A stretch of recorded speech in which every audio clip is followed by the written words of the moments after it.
Bienvenidos una vez más a este fascinante estudio del libro de Apocalipsis. En este tiempo vamos a estudiar el capítulo 4. El capítulo 4 de Apocalipsis empieza la tercera división del libro de Apocalipsis que habíamos ya dicho desde el primer capítulo, que todo este libro se divide en tres partes: las cosas que han sido, las cosas que son y las cosas que serán después de estas, el pasado, presente y futuro. Ya vimos las cosas que fueron en el capítulo 1 de Apocalipsis, las cosas que son, la era de la iglesia, capítulo 2 y 3, el mensaje a las 7 iglesias, donde ya habíamos dicho que era un mensaje directo para las 7 iglesias de ese tiempo, y que también el día de hoy también existen iglesias parecidas a cada una de ellas, pero que de acuerdo a algunos comentaristas dicen que durante la era de la iglesia ha habido una característica especial de cada una de ellas,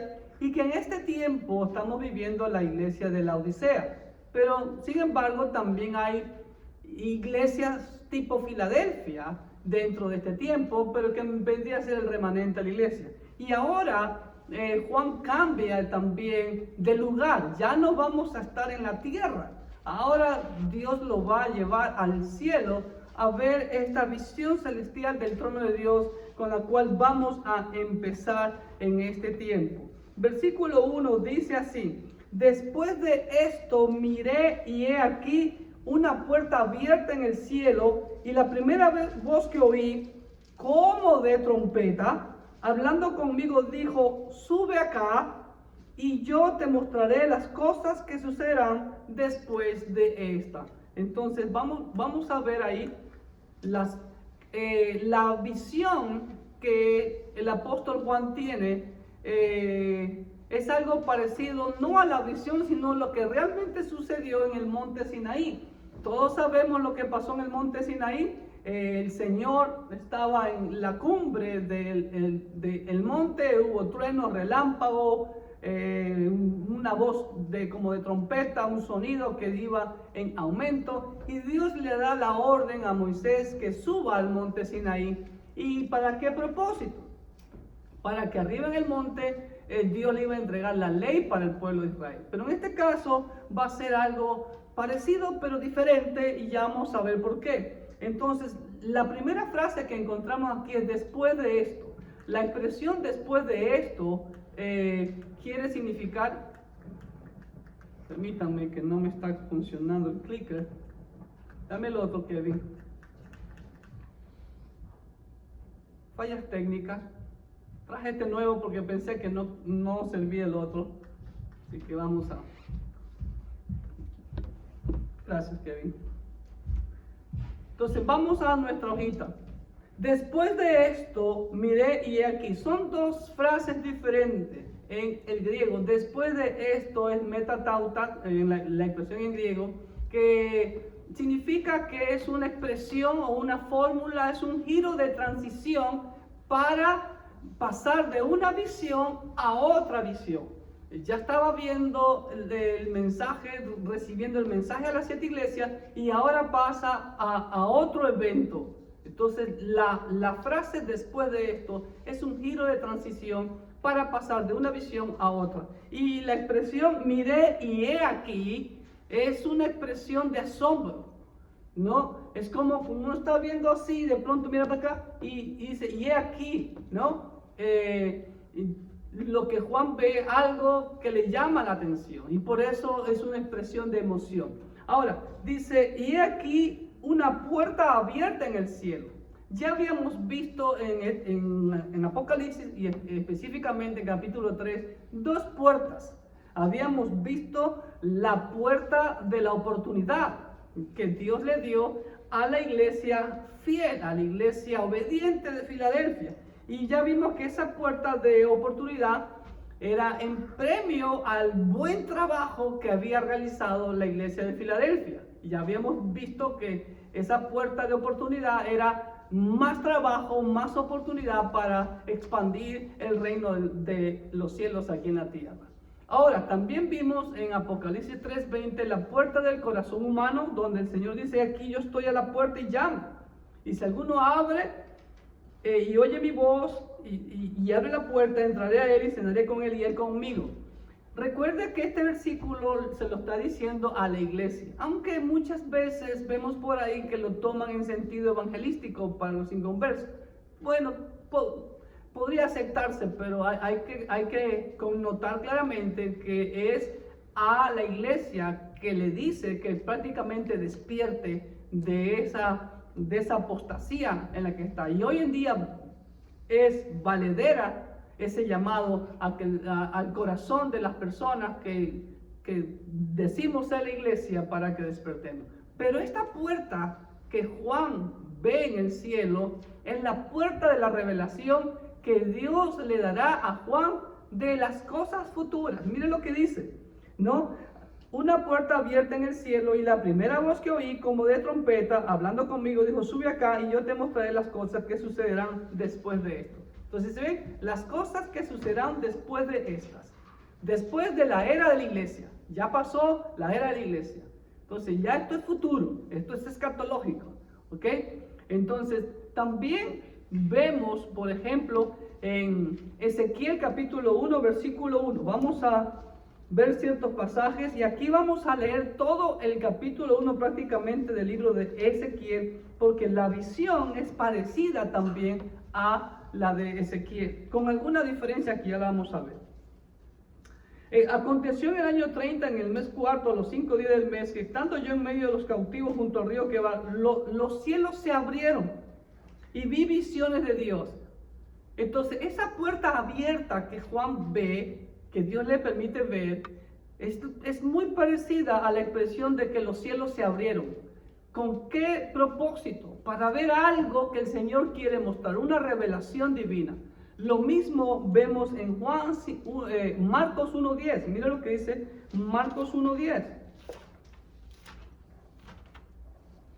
Marcos 1:10 dice así: y luego, cuando subía del agua en el bautismo del Señor Jesucristo, Juan el Bautista dice, vio abrirse los cielos, ¿sí? ¿Y qué pasó cuando se abrieron los cielos? El Espíritu Santo descendió sobre nuestro Señor y amo y Salvador Jesucristo como en forma de paloma. ¿Sí ve? Y dijo, y salió la voz de los cielos que decía: tú eres mi hijo amado, en él tengo complacencia. Lo mismo en Juan 1:51, cuando el Señor le dice a Nataniel que él vería los cielos abiertos. Juan 1:51 dice así: y le dijo, de cierto os digo que de aquí en adelante veréis el cielo abierto y a los ángeles de Dios que suben y descienden sobre el Hijo del Hombre.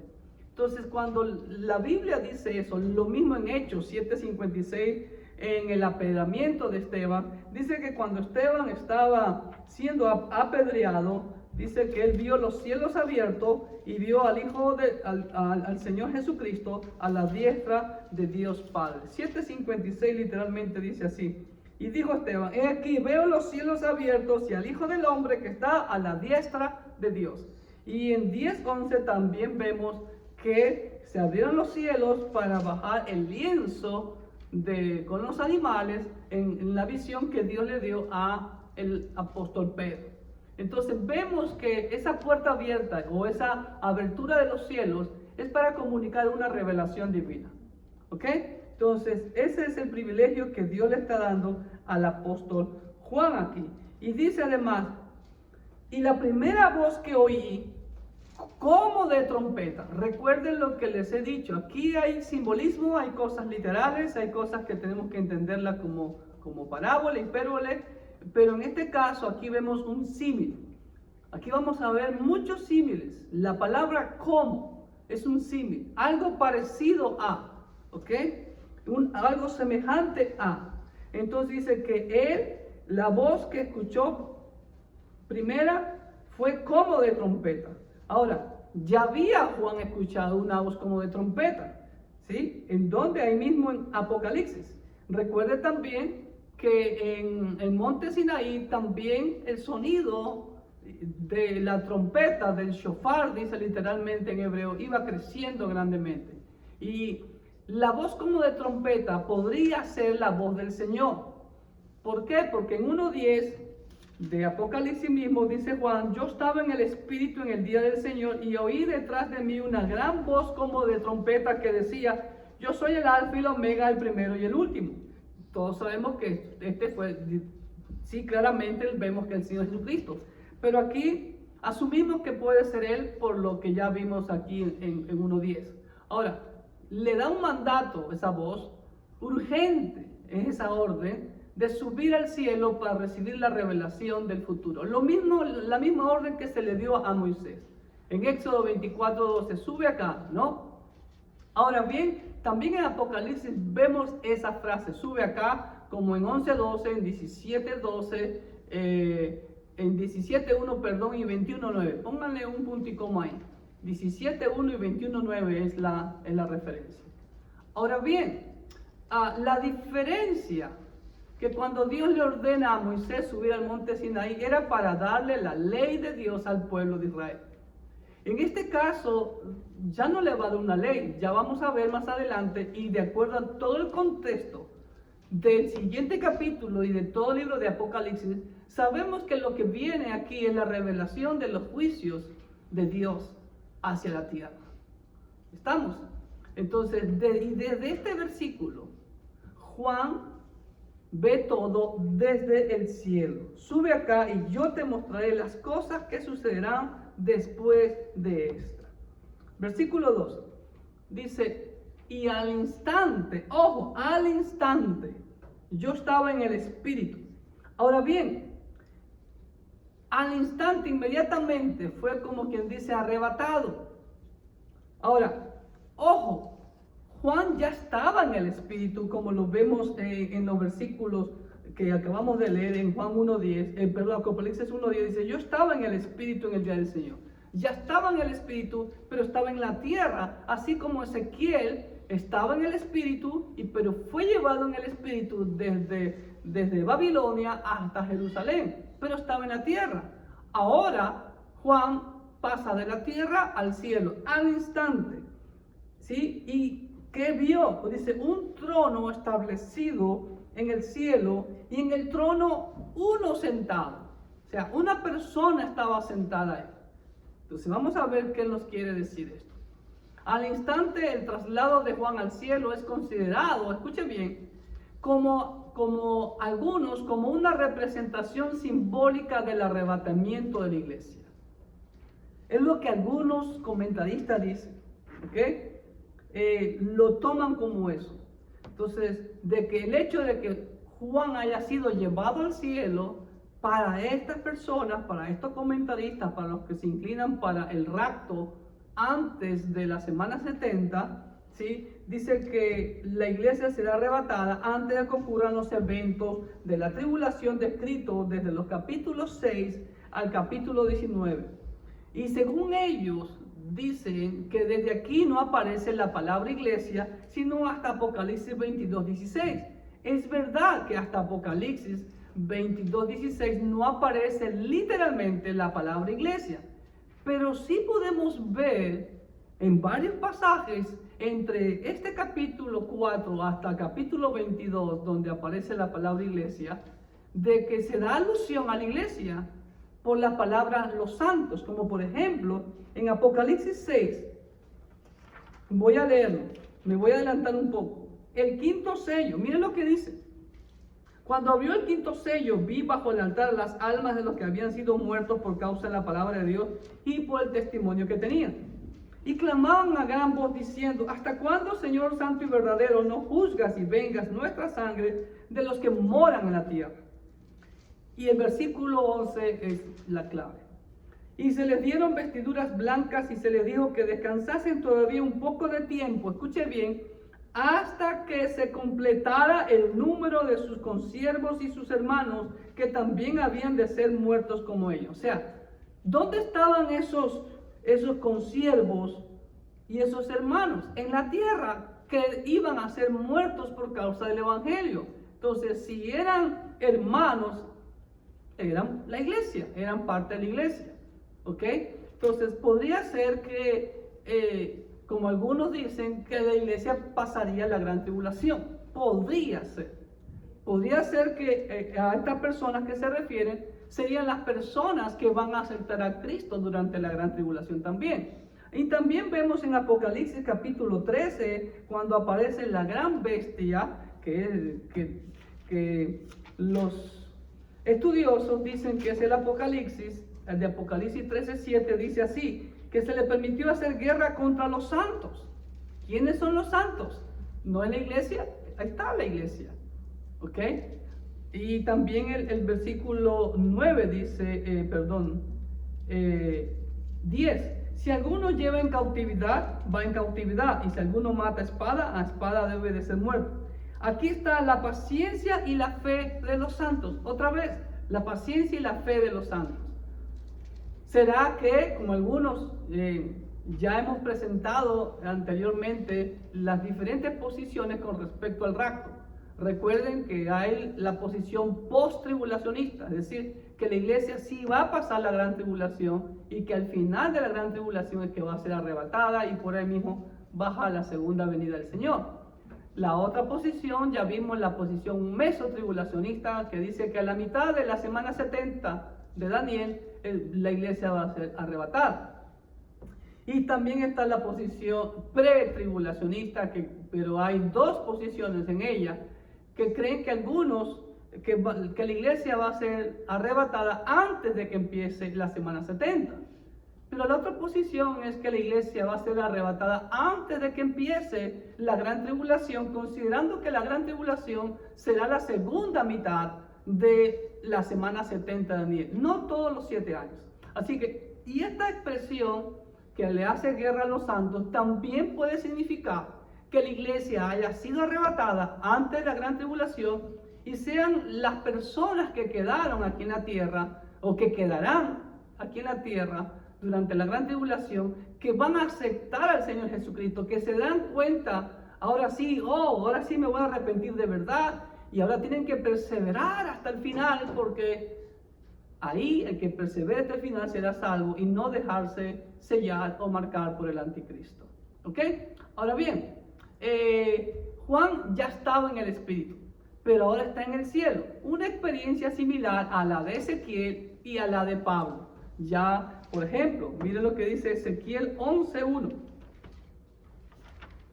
Ezequiel 11:1 dice, el Espíritu me elevó y me llevó por la puerta oriental de la casa de Jehová, la cual mira hacia el oriente. ¿Sí ven? Entonces, Ezequiel estaba en Babilonia cautivo y el Señor lo llevó en el Espíritu también. Si leemos todo el contexto de Ezequiel vamos a entender eso. Fue llevado al mismo templo para mostrarle las abominaciones que aún los mismos sacerdotes hacían en el templo. ¿Ok? La experiencia de Pablo, en 2 Corintios 12, 2 al 4, que él fue llevado, dice, al tercer cielo y vio cosas inefables que no podía describir humanamente. Ahora, cuando Juan ve el trono, ¿qué se nos viene a la idea de trono? Bueno, la majestad de Dios, claro, la grandeza de Dios. Pero también, viendo el contexto posterior, capítulo 5, 6, 7 y todo el libro de Apocalipsis, vemos que el establecimiento del trono es para establecer juicio también. ¿Ok? Entonces, el soberano Dios del universo va a juzgar al mundo. Ahora, miren lo que dice Juan, que vio a uno sentado. Interesantísimo. Juan no describe humanamente al que está sentado en el trono. No usa lo que es una forma de dicción llamada antropomorfismo, darle forma humana a Dios. Dice, pero ese uno significa que era una persona real. ¿Ok? Y en el versículo 3 lo va a describir un poco más. ¿Ok? Así que Juan evita darle forma humana al que está sentado en el trono. Versículo 3 dice, y el aspecto del que estaba sentado era semejante, nuevamente otro símil, semejante a piedra de jaspe y de cornalina, y había alrededor del trono un arco iris, semejante en aspecto a la esmeralda. ¡Wow! Eso también podemos verlo en la visión de Ezequiel que tuvo allá en Babilonia. Ok, vamos a la hojita. Juan describe a Dios en un relámpago de colores de piedras preciosas. Y permítanme para ello leer el capítulo 1, de versículo 4 al 28, prácticamente todo el capítulo 1 del libro de Ezequiel, para que usted compare y vea la similitud que hay entre la visión que tuvo Ezequiel ahí en Babilonia con esta visión que Juan está viendo en el cielo ya. ¿Ok? Ezequiel 1:4 en adelante dice: y miré, y aquí venía del norte un viento tempestuoso y una gran nube con un fuego envolviente, y alrededor, permítanme, creo que tengo una ilustración ahí. Todavía no, permítanme, déjenme leer todo Ezequiel. Y en medio del fuego, algo que parecía como bronce refulgente. También en Ezequiel, que es un libro apocalíptico, vemos los símiles. ¿Sí ve? Algo que parecía, ahí vemos el símil. Versículo 5, y en medio de ella la figura de 4 seres vivientes. Ojo, aquí también vamos a ver seres vivientes, pero son un poquito diferentes. Ya vamos a ver cuál es la diferencia. Y esta era su apariencia, había en ellos semejanza de hombre. Cada uno de los seres vivientes, escuche bien, de Ezequiel, tenía 4 caras y 4 alas. O sea, cada uno, ya les presento en el siguiente slide una ilustración de esta visión de Ezequiel. Era un ser con 4 caras, wow, y 4 alas. Y los pies de ellos eran derechos, y la planta de sus pies como planta de pie de becerro, y centellaban a manera de bronce muy bruñido. Debajo de sus alas, a sus 4 lados, tenían manos de hombre, y sus caras y sus alas por los 4 lados. Con las alas se juntaban el uno al otro, no se volvían cuando andaban, sino que cada uno caminaba derecho hacia adelante. Y el aspecto de sus caras era cara de hombre, cara de león al lado derecho de los 4, y cara de buey a la izquierda de los 4. Asimismo había en los 4 cara de águila. Imagínense, o sea, en una cabeza, si nos podemos imaginar humanamente, ¿no? Darle una forma humana, era un hombre con una cabeza cuadrada, y de un lado tenía cara de hombre, la otra tenía cara de león, la otra tenía cara de buey y la otra tenía cara de águila.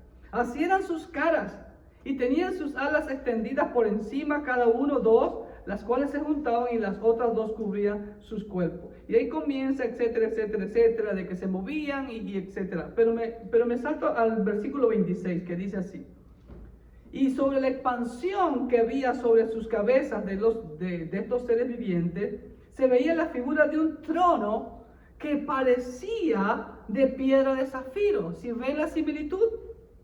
Y sobre la figura del trono había una semejanza que parecía de hombre sentado en él.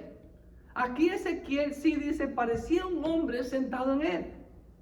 Y vi apariencia como de bronce refulgente, como apariencia de fuego dentro de ella en derredor, desde el aspecto de sus lomos para arriba y desde sus lomos para abajo. Vi que parecía como fuego y que tenía resplandor alrededor, como parece el arco iris que está en las nubes el día que llueve. Así era el parecer del resplandor alrededor.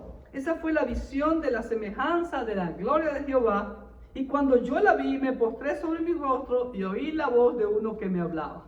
Si ven, la visión de Ezequiel es muy parecida a esta visión de capítulo 4. ¿Ok?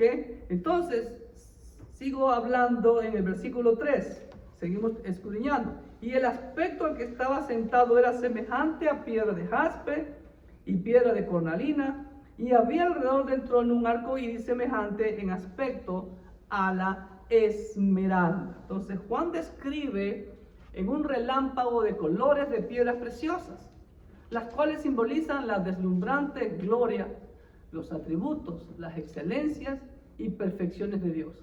Y el arco iris como señal del pacto con Noé.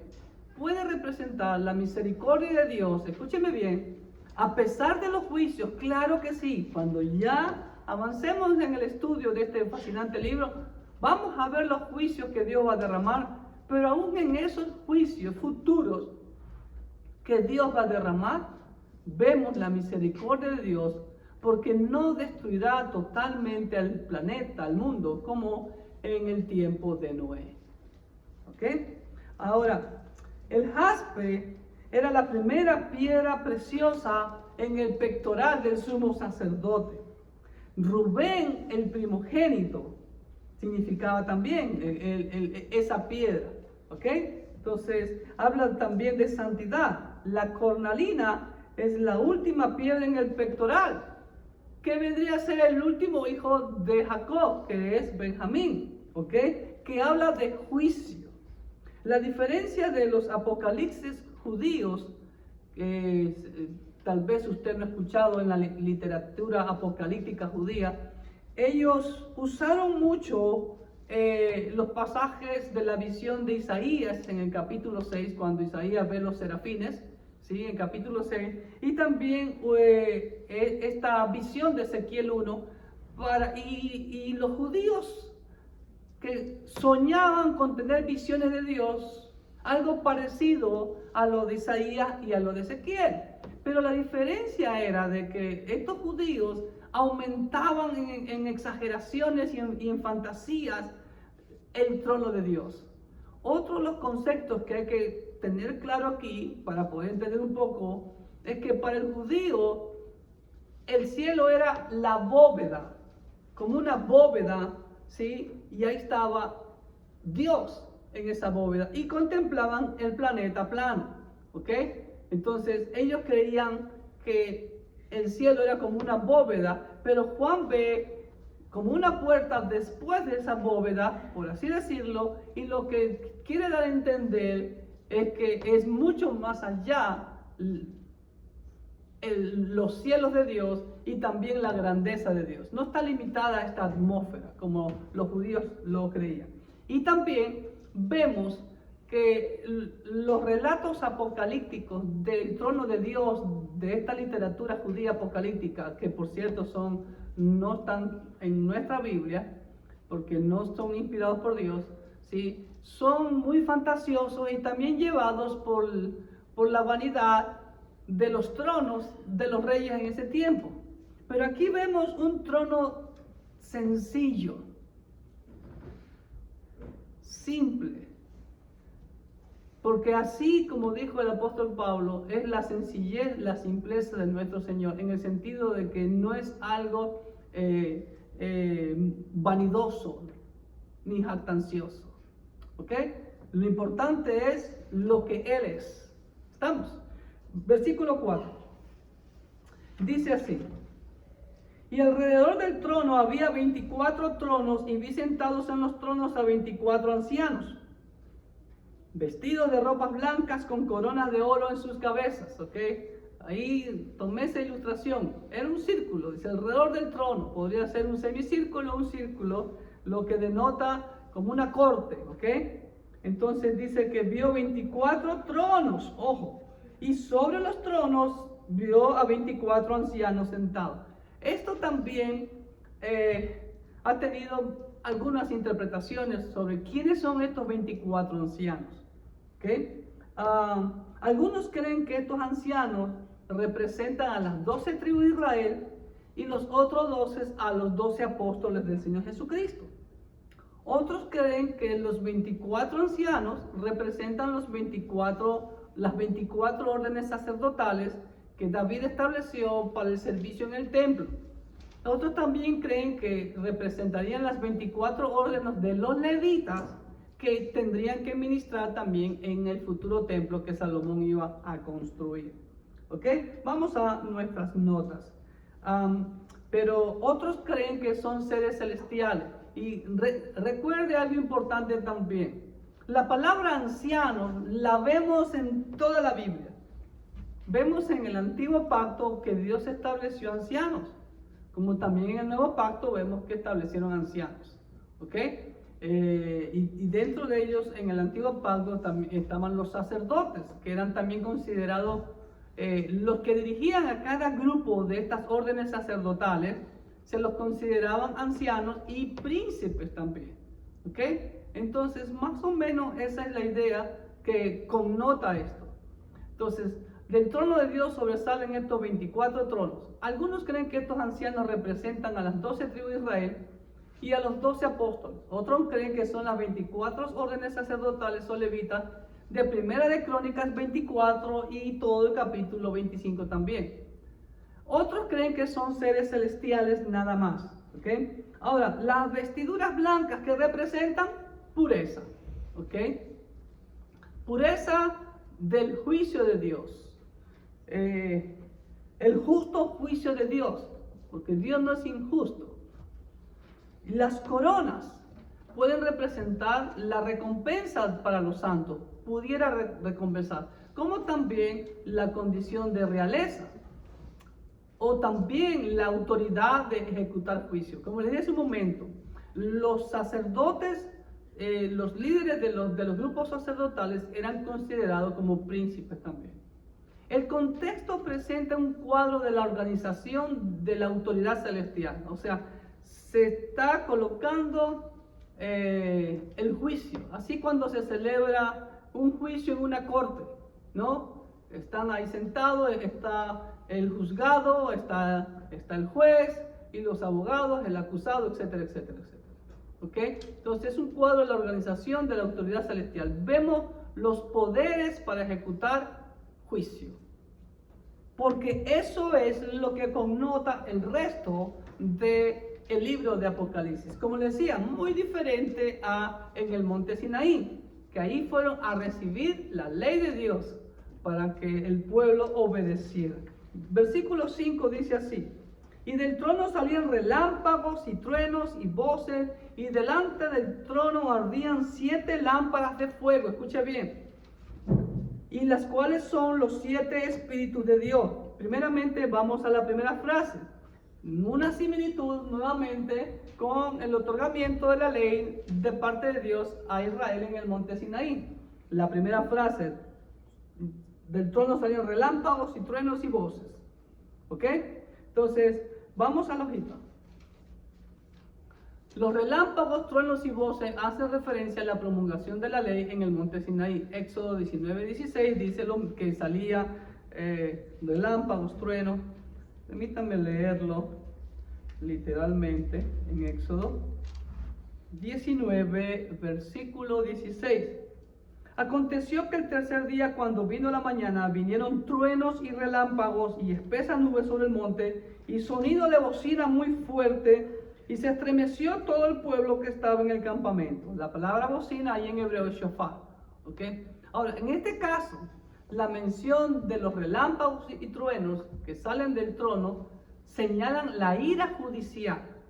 Es decir, el juez del universo va a decretar sentencia a la humanidad rebelde e incrédula.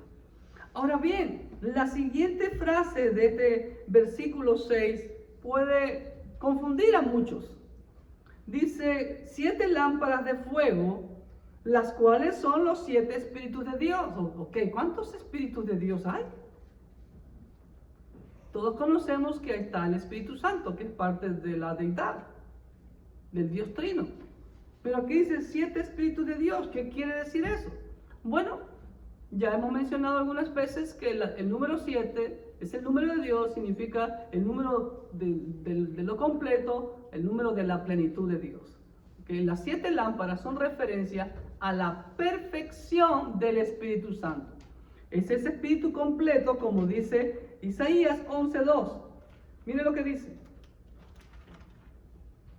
Isaías 11:2 dice así, hablando de la profecía sobre nuestro Señor Jesucristo, que saldrá una vara del tronco de Isaí, y eso es la palabra naxer en hebreo, hago un paréntesis aquí, y por eso se lo conocía el Señor a Jesús de Nazaret. Naxer, Nazaret, es las mismas 3 letras, ¿ok? En el hebreo. Pero lo que dice es, en el versículo 2, y reposará sobre él, sobre el Mesías, el Espíritu de Jehová, 1, Espíritu de sabiduría, Espíritu de inteligencia, Espíritu de consejo, Espíritu de poder, Espíritu de conocimiento y de temor de Jehová. Ahí está el Espíritu de la perfección. Lo que significa que aquí vemos una alusión a la Trinidad. ¿Ok? Lo mismo vemos en Apocalipsis 1, versículos 2 y 13, que dice: y me volví para ver al que hablaba conmigo, y vuelto vi 7 candeleros de oro, y en medio de los 7 candeleros a uno semejante al Hijo del Hombre, etcétera, etcétera. Entonces vemos aquí en este versículo 5 una alusión directa a la Trinidad. Siempre les hemos aprendido que la palabra Trinidad no aparece en la Biblia, pero Dios se manifiesta desde el Génesis hasta Apocalipsis como un Dios plural, un Dios trino. ¿Ok? Versículo 6. Y delante del trono había como, nuevamente un símil, había como un mar de vidrio semejante al cristal. Y junto al trono y alrededor del trono 4 seres vivientes. ¿Ok? Ahí están los 4 seres vivientes, que no los vemos bien ahorita. ¿Ok? Llenos de ojos delante y detrás. ¡Wow! Esto parece una película de monstruos, de ciencia ficción. Dice, eran seres vivientes llenos de ojos por delante y detrás. Ahora, vamos a ver cuál podría ser la interpretación de esto. Delante del trono había como un mar de vidrio. Era algo parecido a un mar de vidrio. ¿Ok? Juan difícilmente describe lo que ve. Y aquí usa 2 símiles. Dice, como un mar de vidrio, semejante al cristal. O usó la palabra vidrio y usó la palabra cristal. ¿Se dan cuenta? Porque humanamente es algo que nunca ha visto y tiene que tratar de describirlo en lo que él conocía en ese entonces. Entonces Juan difícilmente describe lo que ve como un mar de vidrio. Puede referirse a un pavimento de vidrio, como en Éxodo 24:10 también, o a la fuente que había antes de la entrada al tabernáculo o al templo. O sea, el mar en donde se lavaban los sacerdotes para entrar al lugar santísimo.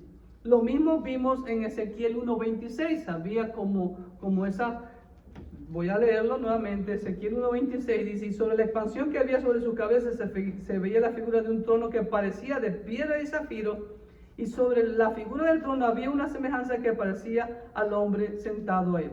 La expansión sobre sus cabezas. Ahora bien, podría también algo parecido a la fuente, ya había dicho, que había antes de la entrada al tabernáculo o al templo. Ahora, ambas sugerencias representan la santidad como requisito ante la presencia de Dios.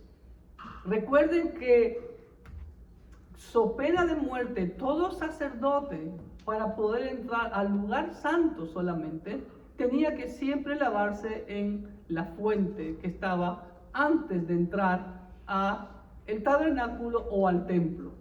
Y antes de la fuente estaba el altar. Entonces, lo que podría representar la santidad como requisito de estar ante la presencia de Dios. Y la Biblia lo dice claramente, sin santidad nadie verá a Dios. También podría simbolizar, como dice ahí, un mar.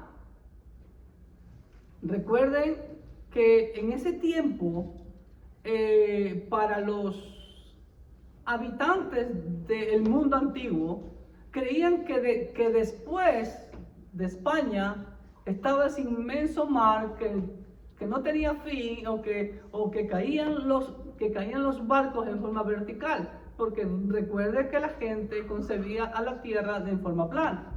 ¿Okay? Entonces también podría simbolizar una pureza deslumbrante, ¿no? También puede significar una distancia inmensa, porque dice mar, o algo precioso también, porque el cristal, escúcheme bien, en ese tiempo era algo valorizado hasta como con el oro. Mira lo que dice Job 28:17.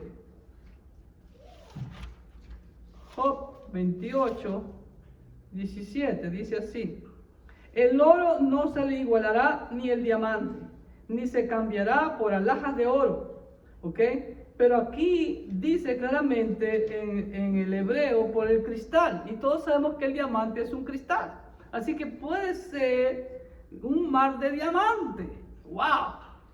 Ya vemos más adelante, sabemos que la Nueva Jerusalén tendrá calles de oro, mar de cristal. Así que el diamante es un cristal, es una piedra, ¿ok? Así que pudiera sugerirse esas cosas. Ahora, estos seres vivientes, ojo bien con el versículo 6, dice que están llenos de ojos delante y detrás. Ojo, son 4, al igual que en la visión de Ezequiel eran 4. Ahora bien, la palabra seres vivientes es zoá, de donde viene la palabra zoológico en nuestro idioma español, ¿ok? Que significa seres vivientes. Están en armonía activa con el Creador. Y el que estén llenos de ojos delante y detrás es un simbolismo que denota plenitud, o que están completos y están con plena conciencia, están en plena vigilancia y que pueden ver aún dentro de la persona. O sea, nada escapa del ojo de Dios. Por eso uno de los nombres de Dios es Yahvé el Roe en el Antiguo Pacto, así como también vemos en el libro de Lucas, creo que es Lucas, donde dice el evangelista que el Señor no se fiaba de nadie porque Él conocía lo que había en los corazones de los hombres. ¿Ok? Así que eso es lo que connota eso. El Dios Todopoderoso ve todo. Número 7. El primer ser viviente. Ahora Juan pasa a describir cada uno de estos seres vivientes. Ojo, aquí son 4 seres vivientes, pero vamos a ver que las características con los de Ezequiel 1 son diferentes. El primer ser viviente era semejante a un león. Miren, esa es la ilustración de Ezequiel 1. Un ser viviente con 4 caras. Imagínense. ¿Ok? Esto es Ezequiel 1. Ahora, Apocalipsis 4 comienza a narrar. El primer ser viviente, dice, tiene aspecto, era semejante, óigalo bien, un símil, semejante a un león. El segundo dice, era semejante a un becerro. Aquí no lo han puesto en orden, ¿ok? El becerro.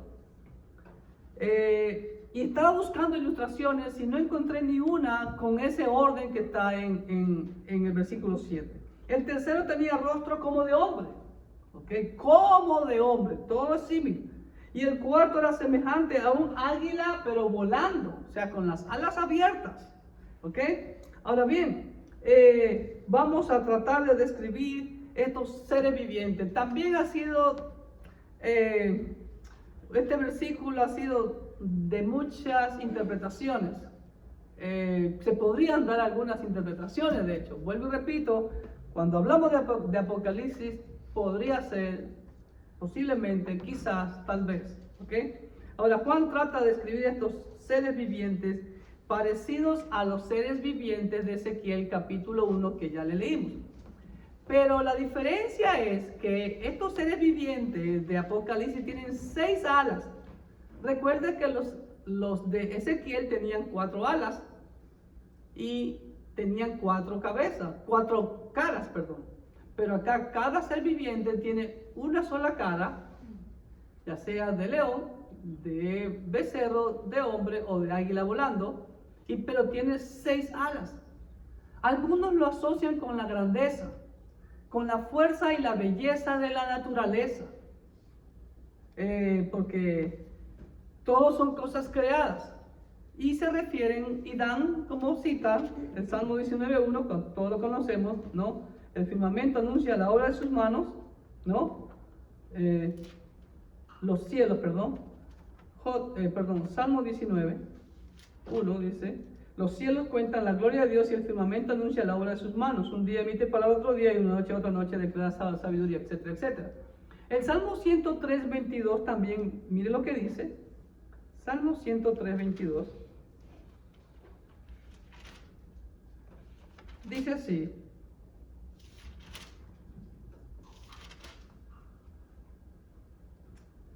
bendecid a Jehová vosotras todas sus obras, en todos los lugares de su señorío. Bendice, alma mía, Jehová. Y el Salmo 148, mis amados, es un salmo que habla de que toda la creación va a alabar al Señor. Solamente voy a leer algunos versículos. Dice: alabad a Jehová desde los cielos, alabad en la altura, alabadle vosotros todos sus ángeles, alabadle vosotros todos sus ejércitos, alabadle sol y luna, alabadle vosotras todas lucientes estrellas. Me salto el 7. Alabad a Jehová desde la tierra, los monstruos marinos y todos los abismos, el fuego y el granizo, y la nieve y el vapor, el viento de tempestad que ejecuta su palabra, los montes y todos los collados, el árbol de fruto y todos los cedros, la bestia y todo animal, reptiles y volátiles, los reyes de la tierra y todos los pueblos, etcétera, etcétera. Entonces, algunos dicen que estos 4 seres vivientes representarían la grandeza, la fuerza y la belleza de la naturaleza.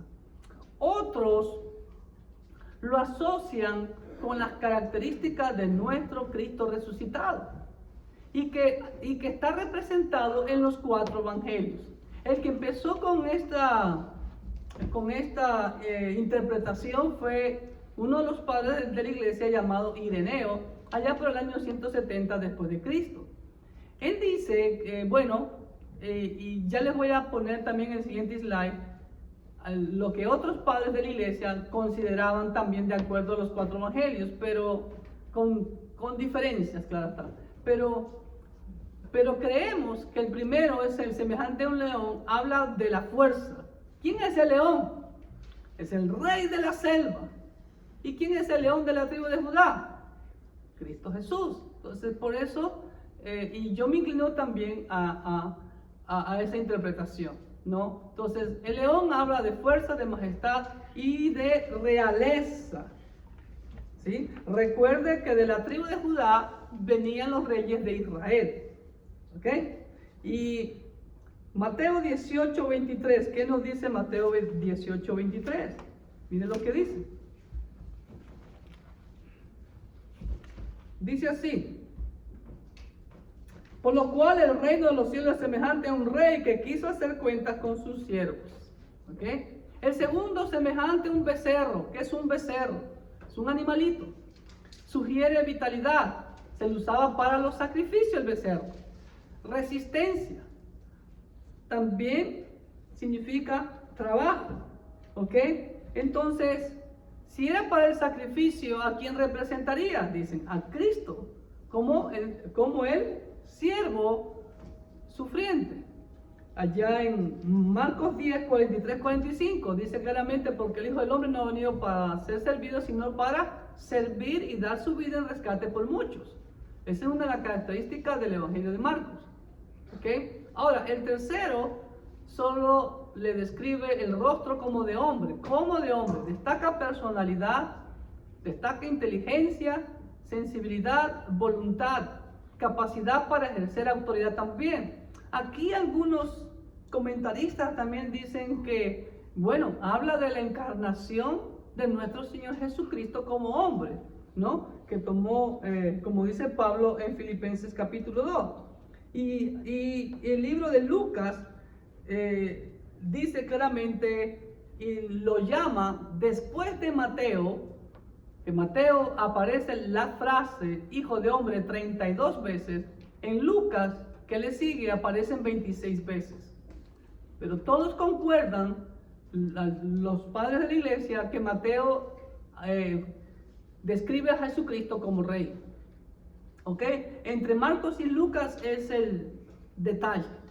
¿Estamos? Ahora, el cuarto, que es semejante a un águila volando. ¿Qué significa un águila volando? Que tiene tremenda visión desde arriba. Ustedes saben la visión que tiene el águila. Destaca visión, visión permanente, un vuelo ágil y elevado. Y según dicen que el águila es el único animal que puede estar tan arriba y puede ver el sol sin deslumbrarse. ¿Okay? Y dice que denota juicio celestial. ¿Okay? Y el Evangelio de Juan, todos sabemos que presenta al Señor Jesucristo en su forma divina. ¿Ok? Versículos 8 y 9 los voy a leer juntos porque van de la mano. Y los 4 seres vivientes, ahora miren lo que hacen estos 4 seres vivientes. Tenían cada uno 6 alas, y alrededor y por dentro estaban llenos de ojos, y no cesaban día y noche de decir: Santo, santo, santo es el Señor Dios Todopoderoso, el que era, el que es y el que ha de venir. Y siempre que aquellos seres vivientes dan gloria y honra y acción de gracias al que está sentado en el trono, al que vive por los siglos de los siglos. Ok, aquí vemos un acto de adoración celestial. Antes de eso, algunos padres de la iglesia, Atanasio, decía que Mateo describía a el hombre, no a el león. ¿Se dan cuenta? Marcos al buey, Lucas al león y Juan al águila. Esto decía uno de los padres de la iglesia llamado Atanasio. Otro de los padres de la iglesia llamado Victorino decía que Mateo describía al hombre igual que Atanasio, Marcos describía al león, y aquí está la diferencia, y Lucas el buey y Juan el águila. ¿Se dan cuenta? Aquí está prácticamente al revés. Pero Agustín, un padre de la iglesia muy conocido, decía que Mateo representaba el león, Marcos representaba el hombre, Lucas el buey y que Juan el águila. Como ustedes pueden ver, todos concuerdan en Juan el águila. ¿Se dan cuenta? Y bueno, yo creo que Marcos representa al buey como siervo sufriente, ¿no? Ese siervo que vino a servir, y Lucas al Hijo del Hombre, que era la peculiaridad que le gustaba a nuestro Señor Jesucristo. ¿Ok? Ahora, esto que está aquí, esta ilustración, es la visión que tuvo Isaías. Dice que en el templo, y que vio serafines. ¿Ok? Y esta visión es parecida también a la visión de Ezequiel capítulo 1, pero la visión de Apocalipsis 4, de los seres vivientes, como ustedes pueden ver aquí, si alcanzan a ver, dice que estaban llenos de ojos, ¿ok? Y solo tenían 4 alas. Ahora bien, los que lo asemejan, algunos a Isaías, otros a Ezequiel, pero lo notable es que están concentrados. A diferencia de en Isaías capítulo 6, también los serafines que cantaban: Santo, Santo, Santo. Ahora, ¿por qué 3 veces la palabra santo? ¿Será que eso connota la Trinidad de Dios? Dios Padre Santo, Dios el Hijo Santo, Dios el Espíritu Santo Santo. ¿Sí ven? Podría ser. Así que en Isaías capítulo 6, voy a leerles algo. Dice: en el año que murió el rey Usías, vi yo al Señor sentado sobre un trono alto y sublime, y sus faldas llenaban el templo. Por encima de él había serafines, cada uno tenía 6 alas. Con 2 cubrían su rostro, y con 2 cubrían sus pies, y con 2 volaban. Y el uno al otro daba voces diciendo: Santo, Santo, Santo, Jehová de los ejércitos, toda la tierra está llena de su gloria. Etcétera, etcétera, etcétera. Entonces, algunos se asemejan a estos seres vivientes con los de Ezequiel 1:6, que ya les compartí, otros a Isaías 6.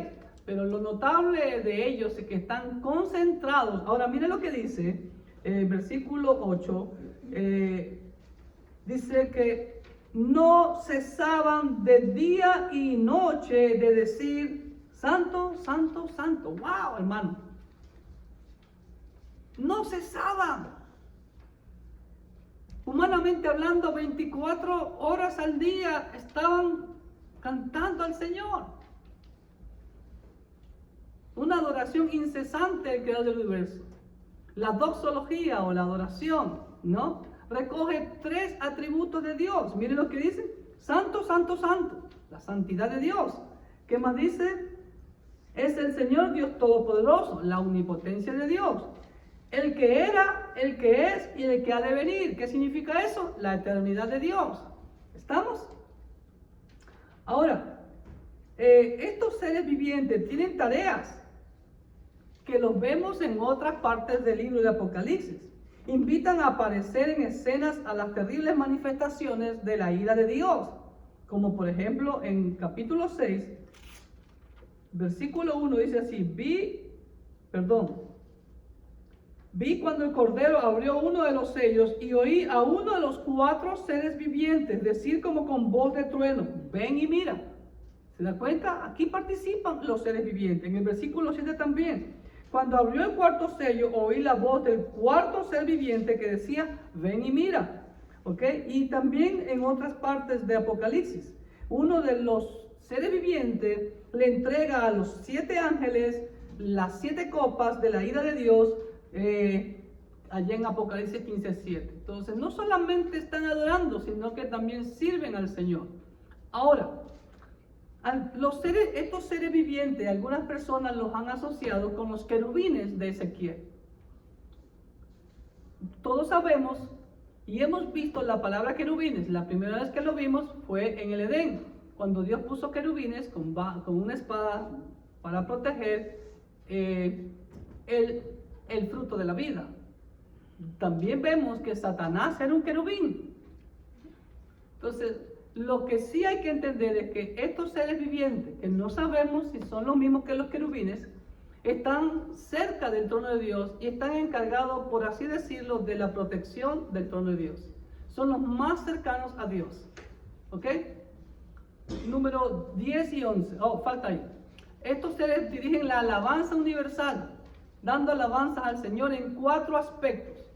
Gloria, mira lo que dice el versículo 9. Y siempre que aquellos seres vivientes dan gloria, honra, acción de gracias al que está sentado en el trono, al que vive por los siglos de los siglos, también vemos humildad en ellos, ¿sí? En reconocimiento al eterno Dios. Y es algo que debe de servirnos a nosotros como ejemplo, ¿no? Siempre, si estos seres vivientes, estos seres poderosísimos, pues, si son los querubines o son los Zoil, los seres vivientes, son los que están más cerca del trono de Dios, son los más poderosos ángeles, hacen esto, nosotros mucho más. ¿Sí? Versículos 10 y 11 dice, después de que los 4 seres vivientes iniciaran esta adoración universal, adoración celestial, miren lo que dice el versículo 10 y 11 para finalizar. Los 24 ancianos, miren, se postran delante del que está sentado en el trono y adoran al que vive por los siglos de los siglos y echan sus coronas delante del trono diciendo, Señor, amo, digno eres de recibir la gloria y la honra y el poder, porque tú creaste todas las cosas y por tu voluntad existen y fueron creadas. Los 24 ancianos siguen a los seres vivientes en suprema adoración. Nos dan un ejemplo de la forma de adorar al Señor, al Dios Todopoderoso, como lo vemos en el Antiguo Pacto. La forma de adorar de hoy en día de los cristianos está muy distante de la forma bíblica.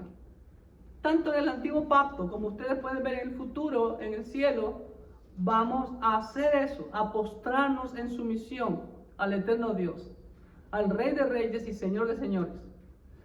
También dice que se postraron y adoran al que vive por los siglos de los siglos. Adoran al Eterno. Pero es una adoración en espíritu y en verdad. ¿Por qué?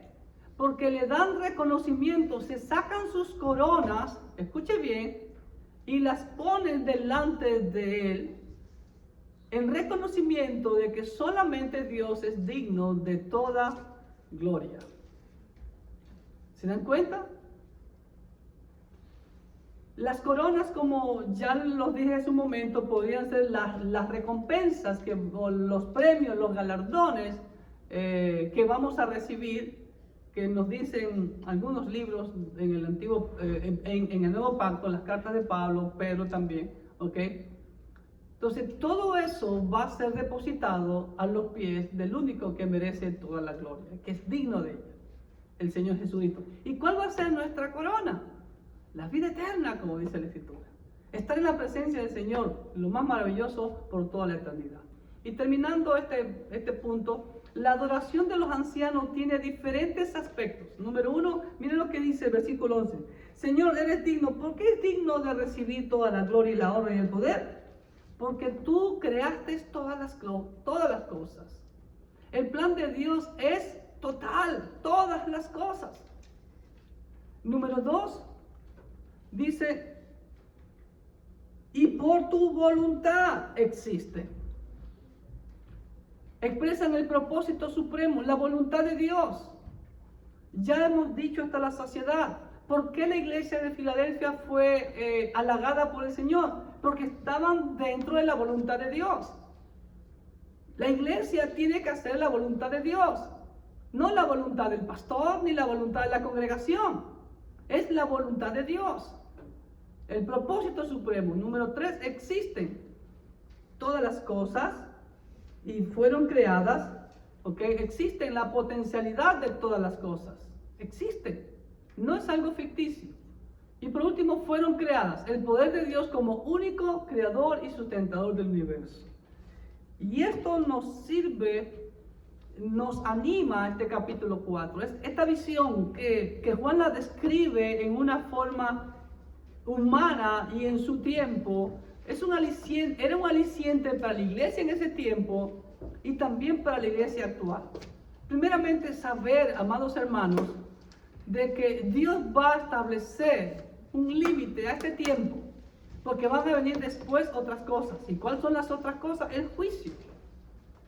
Vemos, como leímos en Apocalipsis 6, las almas pidiendo venganza. En el tiempo de Dios, Dios va a derramar su juicio, los juicios justos de Dios.